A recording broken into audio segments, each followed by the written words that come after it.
Hi guys, today we're going to be discussing how effective the sit-ins, marches, and boycotts were in achieving civil rights goals.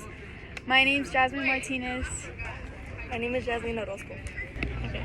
I'm Janessa Rodriguez. So Janessa, how effective were the sit-ins during the civil rights movement? Sit-ins were a highly effective tool in the civil rights movement.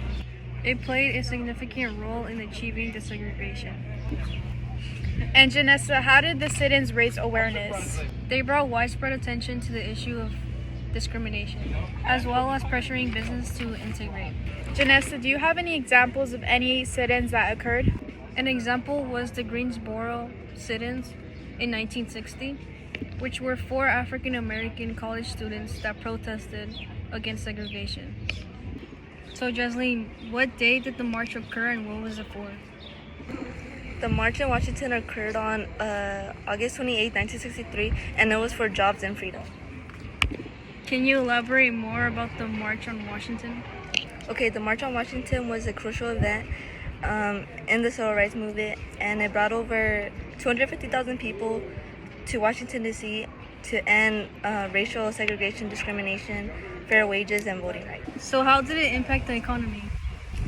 This benefited the economy by raising national awareness of racial and economic injustice, which led by the landmark of legislation like as the Civil Rights Act of 1964 and the Voting Rights Act of 1965. The benefits were bringing national attention to voter disenfranchisement and the voting rights of 1960. Okay, Jasmine, so what was one of the boycotts and what started it?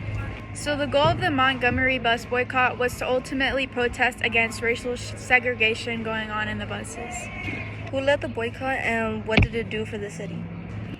This bus boycott was led by MLK and ultimately forced the city to desegregate their buses. This was a big turning point in the civil rights movement. Another boycott was the Birmingham boycott.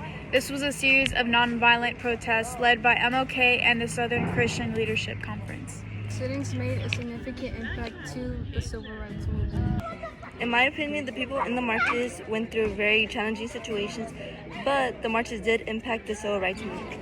So my personal opinion on the boycotts was that I felt that they were very effective.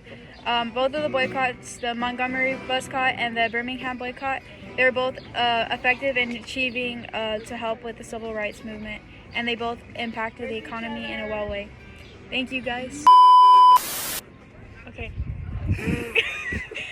Led by I'm just gonna say I'm leading the. I can't. Wait, I forgot what the other boycott was called. These protests. Did I say protest wrong? No.